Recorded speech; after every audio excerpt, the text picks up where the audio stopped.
সবাইকে স্বাগত জানাচ্ছি জাভা প্রজেক্ট ক্রিয়েটিং সিরিজের এই টিউটোরিয়ালে। আমরা জাভার সাহায্যে বিভিন্ন প্রজেক্ট তৈরি করব।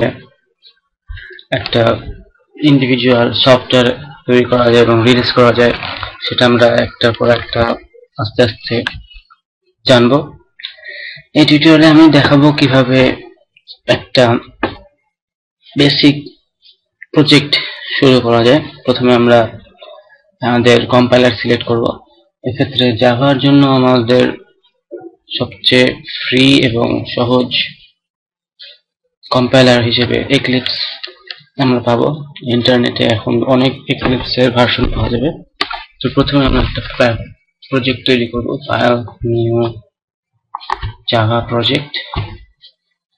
প্রথমে আমরা একটা প্রোগ্রাম তৈরি করব যেটা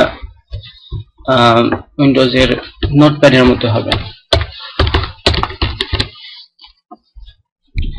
এরকম ইন্টারফেসের একটা প্রোগ্রাম তৈরি করব, যেটাকে চালালে আমরা এরকম চারকোনা একটা বক্স উইন্ডো এবং একটা মেনু বার থাকবে এবং বিভিন্ন কাজ করা যাবে। আস্তে আস্তে আমরা অনেকগুলো পার্ট নিয়ে এই প্রোগ্রামটা তৈরি করব। তো জাভা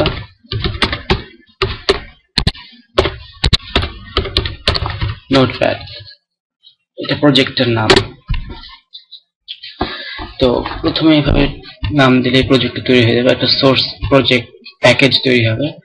এর মধ্যে আমরা আরেকটা প্যাকেজ তৈরি করে নিই, যার মধ্যে আমাদের মেইন ক্লাসটা থাকবে।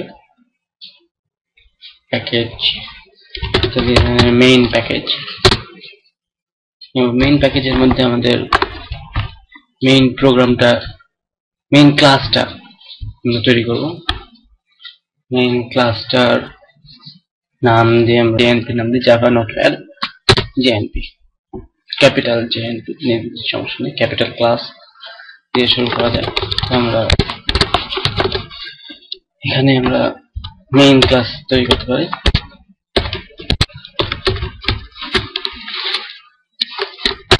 মেইন মেথড অটো কমপ্লিশনের মাধ্যমে এক্লিপসে অনেকগুলো কোড সহজে করা যায়। এটা একটা ওয়ে। জাস্ট মেইন লিখে আমরা কন্ট্রোল স্পেস চাপ দিলে এই মেইন মেথডটা দেখা যাবে। Main control space main method. এখানে আমরা আমাদের যে অরিজিনাল ক্লাসটা তৈরি করব সেটার অবজেক্ট তৈরি করতে হবে এবং আমরা সেই ক্লাসটার নিয়ে মূলত কাজ করব। ওই ক্লাসটারই একটা অবজেক্ট তৈরি করব যেটা মূলত আমাদের উইন্ডোটা তৈরি করবে, যেটা যে ফ্রেমকে এক্সটেন্ড করবে।